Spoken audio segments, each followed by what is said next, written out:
Seja bem-vindo à Primeira Igreja Batista do Pará. Seu vídeo já vai começar. Mas antes, não esqueça de se inscrever, dar o like e ativar as notificações. Amém. Boa noite, queridos. A graça e a paz de Cristo Jesus. Amém? Abram, por favor, a palavra do Senhor no Evangelho de Mateus. O Evangelho de Jesus Cristo segundo Mateus. No capítulo 1.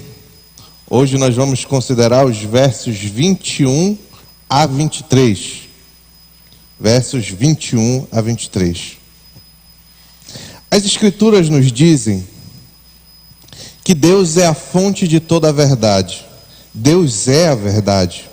Por isso, Agostinho de Hipona, pai da igreja do século IV, afirmava que como criatura, tudo que nós podemos conhecer de Deus, conhecemos porque Deus se revelou a nós. Sem que Deus tivesse se revelado a nós, nós não poderíamos o conhecer.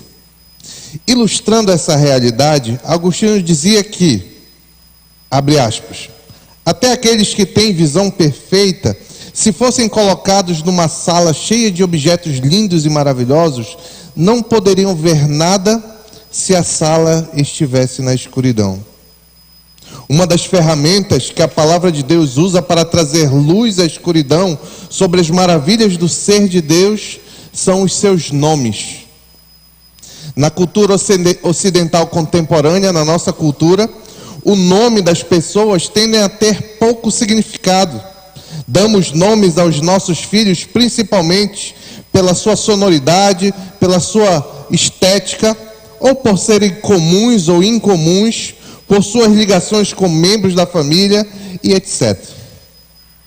Porém, no contexto bíblico, os nomes expressavam suas esperanças, sua confiança, seus temores, seus entendimentos e seus sentimentos. Exemplo: Adão deu à sua mulher o nome de Eva, que significa vida, pois ela seria a mãe de todos os seres humanos. Gênesis 3:20. Quanto aos nomes de Deus na Escritura, não são meros indicadores ou rótulos, mas revelam verdades a respeito de Deus. Por exemplo, Adonai. Adonai este nome expressa o senhorio de Deus, a soberania de Deus, como de um senhor perante seus escravos, como está lá em Josué capítulo 3, verso 11. Eis que a arca da aliança do Senhor, ou de Adonai, de toda a terra passa o Jordão diante de vós. Outro exemplo é o famoso nome Yahweh, ou Yahvé, ou Javé, nome de Deus por excelência, que significa eu sou, ou seja, revela o caráter imutável de Deus, a fidelidade de Deus como cumpridor de promessas. Parafraseando, este nome significa eu sou e continuo a ser o que sempre fui e sempre serei. Com Jesus Cristo não é diferente. Os nomes escolhidos para o Messias revelam muito mais sobre a segunda pessoa da Trindade, sobre o nosso Salvador celestial, que adoramos culto após culto, como vamos ver hoje no texto que eu pedi para os irmãos abrirem, que finalmente eu vou ler. Mateus capítulo 1, versos 21 a 23. Ela, Maria, dará à luz um filho, e você deverá dar-lhe o nome de Jesus, porque ele salvará o seu povo dos seus pecados. Tudo isso aconteceu para que se cumprisse o que o Senhor dissera pelo profeta. A virgem ficará grávida e dará à luz um filho, e lhe chamarão Emanuel, que significa Deus conosco. Vamos orar. Pai, obrigado pela tua palavra. Nos ensina, Senhor, aquilo que tu revela por meio dela, por meio desta porção, sobre as características do nosso Senhor e Salvador Jesus Cristo, Pai. Isso te pedimos apesar de mim, Senhor, em nome de Jesus. Amém. Para que nós possamos entender adequadamente essa passagem, é preciso nós entendermos brevemente o contexto no qual ela está inserida. O propósito do Evangelho de Mateus é apresentar os eventos e ensinos do ministério terreno do Senhor Jesus e para provar também a uma audiência judaica, aos seus destinatários judeus, que Jesus era o Messias prometido de Israel. Não é à toa que imediatamente anterior à narrativa do nascimento de Jesus Cristo, encontramos uma extensa genealogia que relaciona Jesus como descendente de Abraão e Davi. Intenção essa que fica clara no primeiro verso do livro. Leia aí o primeiro verso do livro, que diz o seguinte: registro da genealogia de Jesus Cristo, filho de Davi, filho de Abraão. E aí começa a longa genealogia. Por que, pastor? Por que Mateus se dá esse trabalho? Isso porque nenhum judeu questionava que o Messias teria essa ascendência ou linhagem. Todos os judeus sabiam pelas promessas do Antigo Testamento que o Messias aguardado viria da descendência de Abraão e da descendência de Davi. Por isso que Mateus traça toda essa longa genealogia para mostrar que Jesus era esse Messias prometido que vinha da linhagem de Abraão e de Davi. Por último, em um contexto mais imediato, mais próximo, os versos que vamos considerar hoje foram extraídos de uma mensagem recebida pelo angustiado José, então noivo de Maria, por um anjo do Senhor, quando soube que Maria estava grávida. Vamos aos pontos para tentar entender melhor esse texto. O primeiro ponto eu chamei de o nome dele é Jesus. Está lá no verso 21.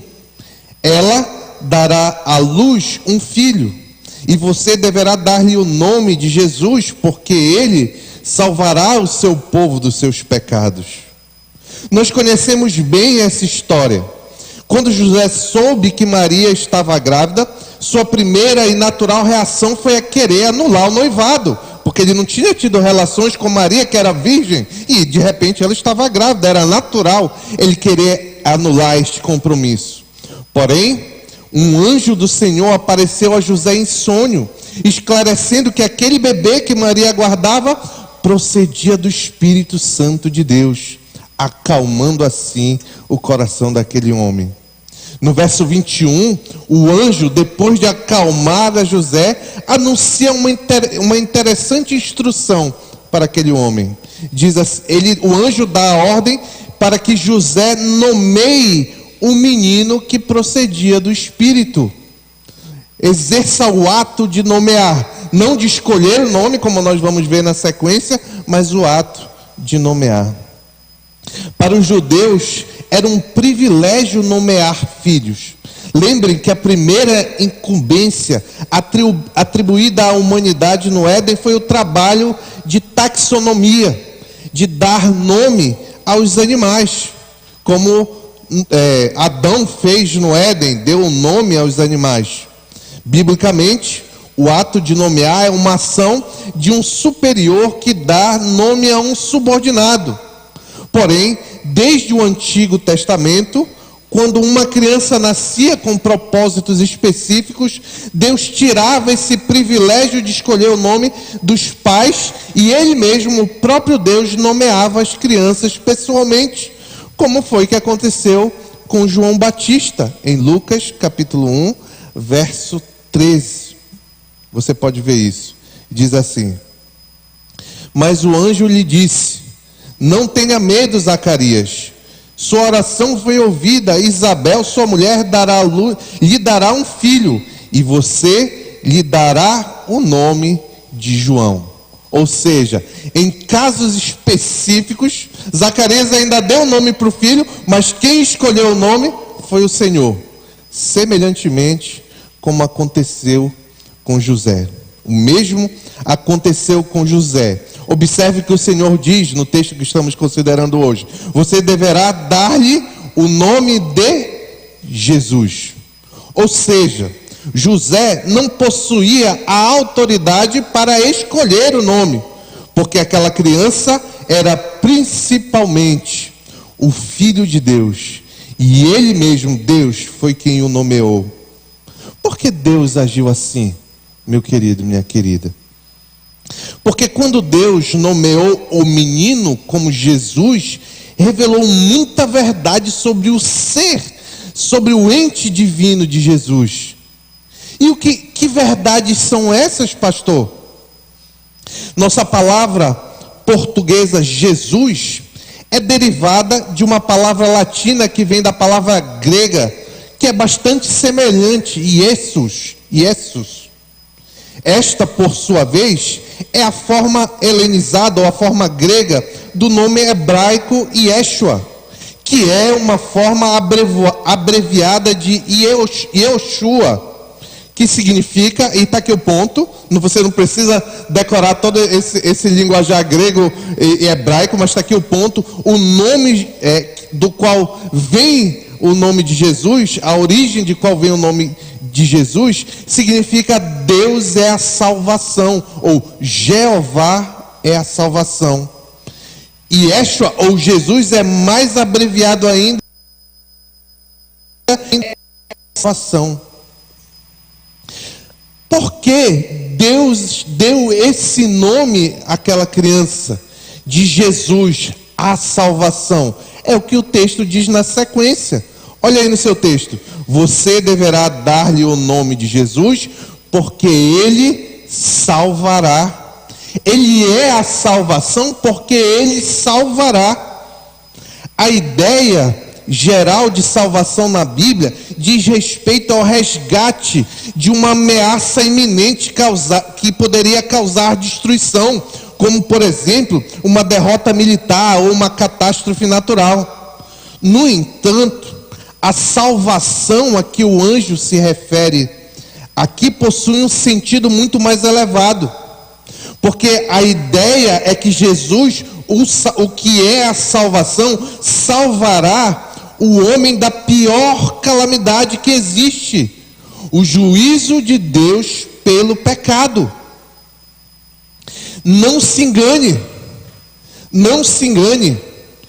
todo homem eu digo gênero humano, tá? Não é sexo masculino.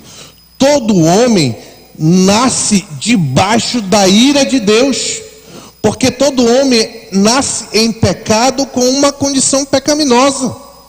E é dessa condição humana, todo homem pós-queda, né? Ou seja, todos. Essa é a condição humana na qual Jesus é a salvação. E é desse tipo de salvação que o anjo está se referindo. Esta é a calamidade que aguarda todo aquele que não correu para Cristo com os braços abertos em busca de salvação. Jesus é aquele que salvará, mas salvará o seu povo dos seus pecados.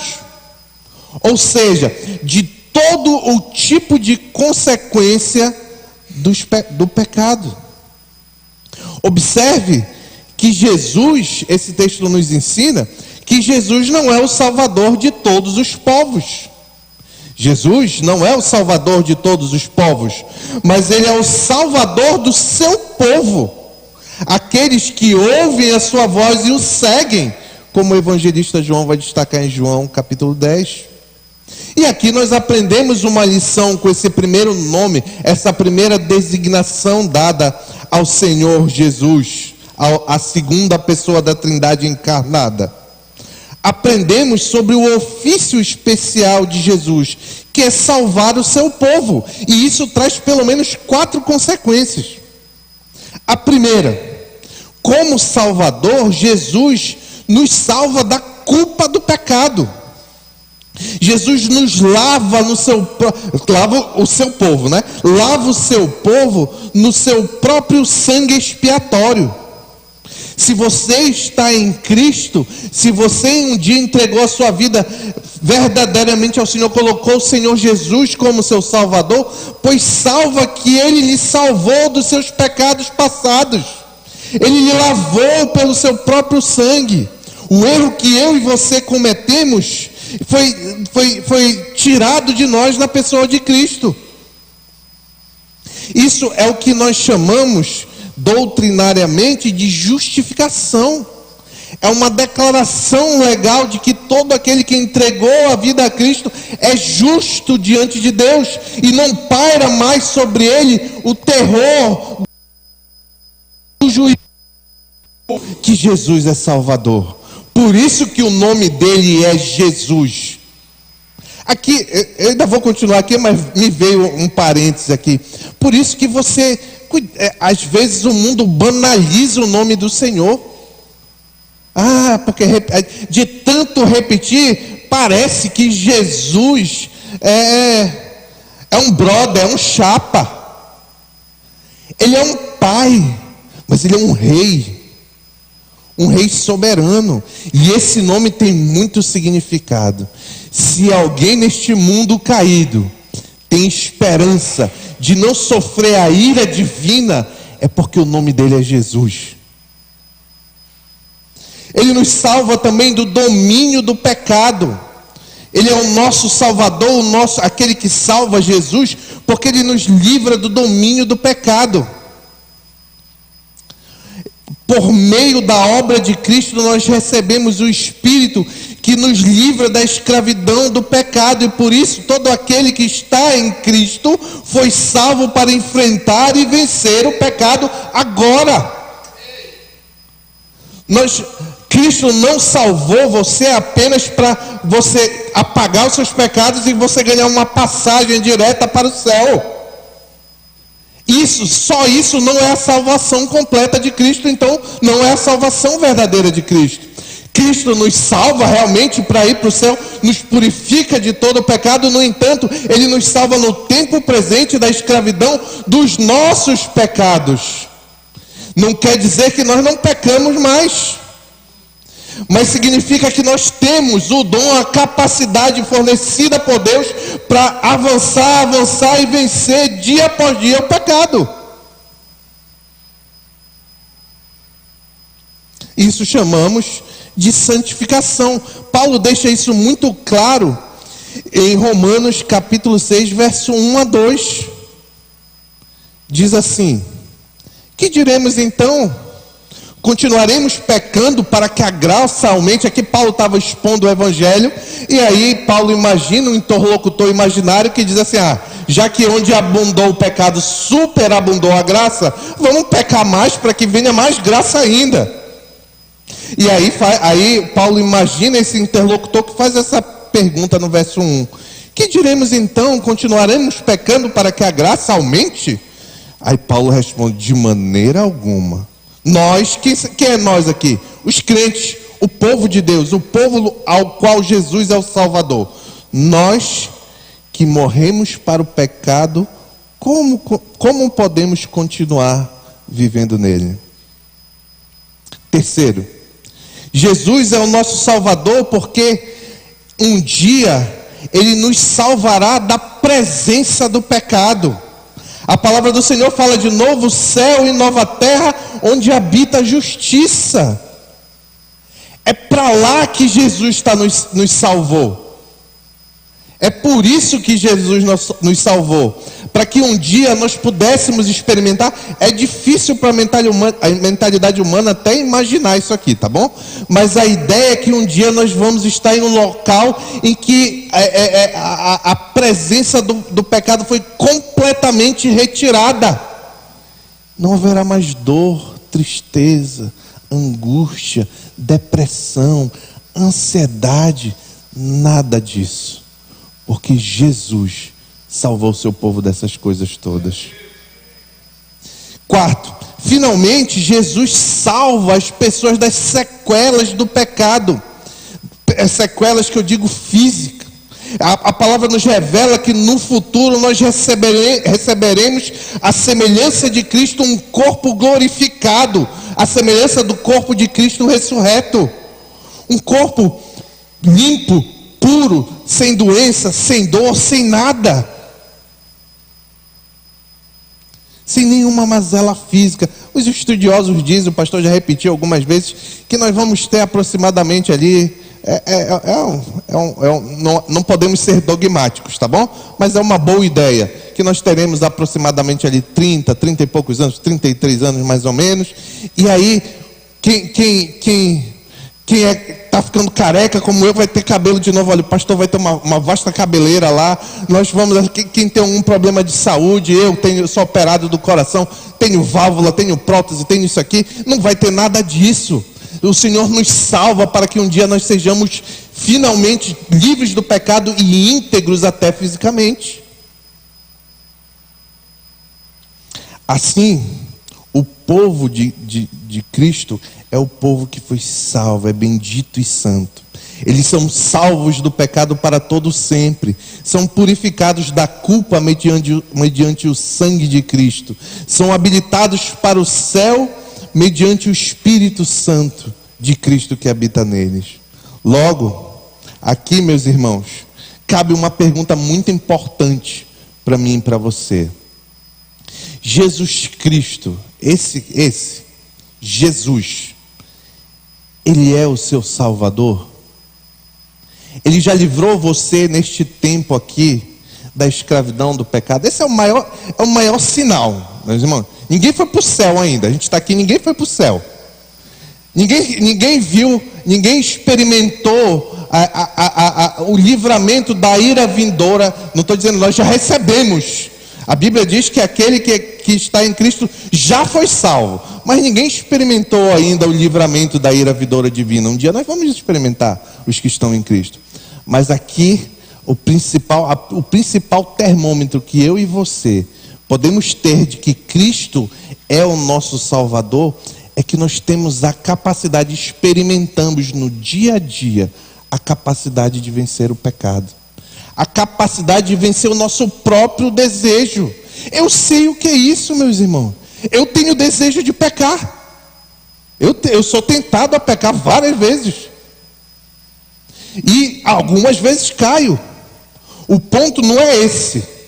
Jesus não nos salvou da presença do pecado agora, mas Ele nos salvou da escravidão. E por causa disso, em cada decisão diária, em cada coisa que eu digo ou não digo, faço ou não faço, eu tenho condições, eu tenho tudo o que eu preciso para vencer e fazer a vontade de Deus.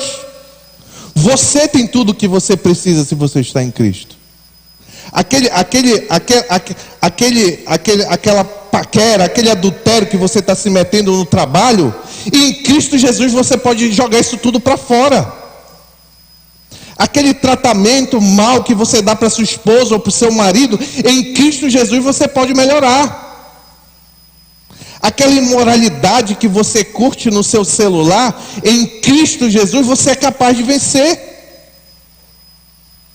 E isso é que vai ser o maior sinal que você pode experimentar no tempo presente de que Cristo é o seu Salvador. Segundo ponto, o nome dele é Emanuel. Está lá nos versos 22 a 23.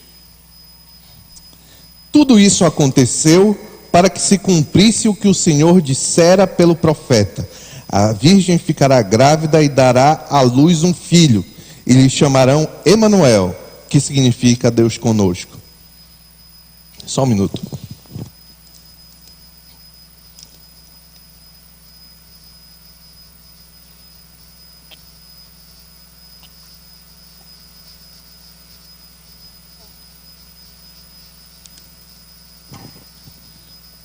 Aí no verso 22, nós temos a primeira de uma longa série de profecias que Mateus, no verso 22 e 23, que Mateus faz referência do Antigo Testamento, para mostrar que Jesus é realmente o Messias há muito esperado. Lembra que eu disse que essa é a razão do livro?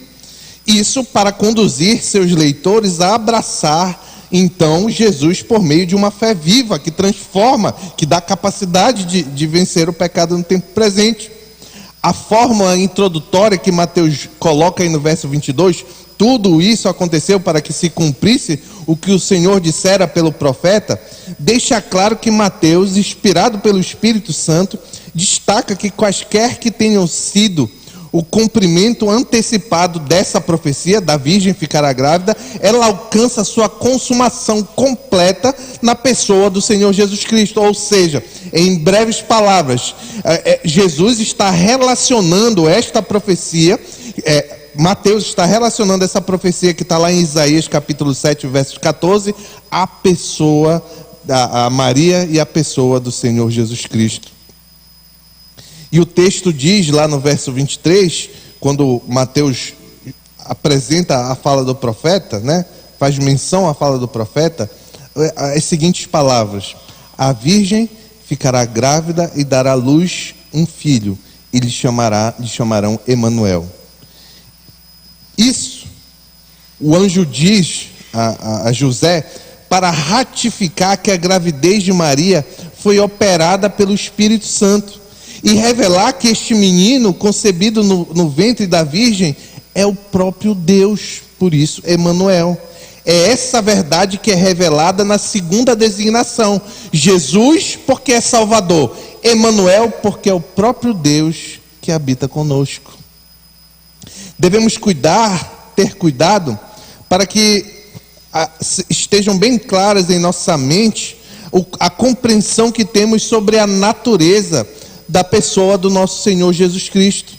Esse ponto é de capital importância. Deveríamos ter bem claro em nossas mentes que o Senhor Jesus, Ele é tanto perfeito homem, quanto perfeito Deus. Esse é um ensino claro das Escrituras. Se perdermos de vista essas verdades, poderemos cair vítimas de terríveis heresias, como aconteceu grandemente no início da história da igreja, e não parou por lá, acontece infelizmente até hoje. Tem muitas pessoas que se dizem cristão, que têm uma compreensão errada da natureza do Salvador de Jesus Cristo, o próprio Cristo. Pasme, eu já falei, acho que uma vez aqui o pastor já falou, uma ou duas vezes, que uma vez eu estive em uma reunião com vários pastores, e um dos pastores afirmou lá que Jesus não era mais homem, que Jesus agora não é mais homem, como se a natureza humana tivesse morrido e a natureza divina, só a natureza divina e espiritual tivesse subido. Se você pensa isso até hoje, mude por favor completamente. Esse não é o ensino das Escrituras. Lembre que logo após a ressurreição de Cristo, Cristo comeu, Cristo pediu para Tomé pegar na mão dele, no lado dele. Então Cristo fez várias para deixar bem claro para os seus seguidores que ele era ainda ressurreto, ainda era humano. E lembre, na ascensão de Cristo, quando Cristo está sendo elevado aos céus, os anjos dizem ali, as testemunhas dizem assim: olha, da mesma forma como que ele subiu, ele vai descer. Então, meu querido, isso aqui é base. É base. Muitas pessoas no início da história da igreja morreram por causa dessa doutrina, para levantar a bandeira da humanidade e da divindade de Cristo. Nunca se deixe enganar. Mas o que significa, pastor, dizer que Jesus é Deus conosco? Isso significa que Deus assumiu a natureza humana igual à nossa, em todas as coisas, exceto pela condição de pecador. Embora Jesus estivesse conosco em carne e sangue humanos, ao mesmo tempo ele nunca deixou de ser verdadeiramente Deus. A Bíblia mostra isso claramente. Quando lemos os evangelhos, muitas vezes descobrimos que nosso Senhor ficava cansado, sentia fome, sede, chorava, gemia, sentia dor, como qualquer um de nós. Logo, tudo isso aponta para o fato do homem Jesus. E percebemos que ele tomou completamente essa natureza humana para si. No entanto, a mesma palavra de Deus aponta para a realidade da divindade de Cristo. Descobrimos ao lermos os evangelhos que o nosso Senhor Jesus Cristo conhecia os corações, os pensamentos dos homens, exercia autoridade sobre demônios, podia fazer os mais espantosos milagres, ressuscitava mortos, era servido por anjos, perdoava pecados, mandava o mar parar, mandava o vento parar. E mais do que tudo, ele permitiu lá a Tomé que chamasse ele de Deus meu. É por isso que Jesus disse algumas vezes, para deixar claramente essa realidade de que Ele é Deus, que Ele é o eu sou. Lá em João capítulo 8, verso 58, Jesus diz: antes que Abraão existisse, eu sou. E também disse em João capítulo 10, verso 30, eu e o Pai somos um. Aqui há lições para mim e para você. Um entendimento tão imprescindível como saber que Jesus é humano é saber que Jesus é Deus. Paulo deixa isso muito claro em Colossenses capítulo 2, verso 9. Pois em Cristo habita corporalmente no corpo físico de Cristo toda a plenitude da divindade. É essa verdade na segunda designação, no segundo nome de Jesus, Emanuel, que significa Deus conosco. Ninguém jamais será capaz de sondar as riquezas desta graça pela qual Deus, o maravilhoso Deus, a segunda pessoa da Trindade, veio habitar conosco, réis pecadores. Aqui há uma grande maravilha do ministério de Cristo. No Éden, Deus habitou com Adão e Eva. No final de todas as coisas, no novo céu e nova terra, ao qual já me referi aqui, Deus habitará novamente com os salvos. Porém, Jesus foi Deus habitando conosco em meio à sujeira do pecado, aos sofrimentos, à idolatria dos homens, mas não sem razão. Não é sem razão que Jesus veio, porque Jesus veio para curar os doentes, veio para libertar os que estão escravizados por Satanás, veio para abençoar os pobres de espírito, Ele veio para livrar das preocupações dos ansiosos, Ele veio para purificar os leprosos, para alimentar os famintos, para restaurar os inválidos, para salvar os perdidos. Esse é o nosso Senhor Jesus Cristo. É por isso que Deus habitou entre nós. E aqui, caminhando para o final, cabe algumas perguntas e algumas aplicações. Você deseja dispor de um seguro fundamento para a sua fé e esperança? Então não perca de vista a divindade do Salvador. Aquele que garante a sua salvação, se você está em Cristo, não foi apenas um sábio do Oriente Antigo, não foi um grande profeta apenas, não foi um filósofo, um grande libertador social, qualquer tolice dessa que o mundo fala. Ele foi o próprio Deus encarnado. Aquele cujo sangue você, se é crente, tem buscado confiar, é o Deus Todo-Poderoso, o Criador dos céus e da terra. É por isso que a palavra diz que ninguém pode arrancar o seu povo de suas mãos. Se nós somos verdadeiramente crentes, então nós temos que ter consciência disso e jamais permitir que o nosso coração se perturbe e atemorize diante das circunstâncias. Isso não é fácil. Mas em última análise, eu e você que estamos em Cristo, devemos saber que a despeito do mundo caído, a despeito das circunstâncias mais difíceis, do luto, a doença severa, a despeito de qualquer coisa, Deus é contigo. Agora, se você deseja contar com um consolo, um doce consolo, nas ocasiões de sofrimento e dor, nas lutas, naquele pecado que você não consegue vencer, naquela fragilidade que você luta sinceramente, mas está arrastando você há anos, pois saiba que o seu Salvador foi um homem. Ele entende as suas dores, Ele entende as suas fraquezas, porque Ele foi homem assim como eu e você. A diferença é que Ele não cedeu a nenhuma tentação e eu e você cedemos por vezes. Mas Ele é homem o suficiente para entender as nossas fragilidades.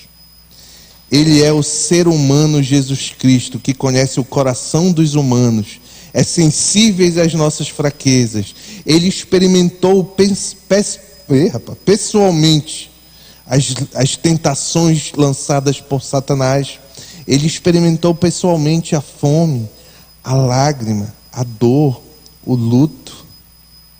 Se você está passando por coisas difíceis que incomodam, parece que Deus é uma figura muito distante, saiba que Jesus Cristo, o nosso Salvador, é um homem como você, que vai ouvir as suas palavras, o seu clamor, o seu lamento. Ele entende, Ele nos entende, porque Ele assumiu a nossa forma. Se derrame diante desse Deus e homem em oração. Tudo que estiver em seu ser, nada oculte dele. Ele é capaz de simpatizar profundamente com seu povo. A minha oração é que nós diariamente estejamos conscientes da natureza do nosso Salvador. Que esses encorajadores e reconfortantes pensamentos se aprofundem em nossos corações. Ele é Jesus que salva o seu povo dos seus pecados. E nosso Salvador é Emanuel, que significa Deus conosco. Deus manifesta em carne humana idêntica a nossa. Essas são as verdadeiras boas novas de grande alegria. Que nós guardemos em nossos corações essas verdades por meio da fé e sejamos sempre cheios de gratidão pelo nosso Salvador. Em nome de Jesus, amém.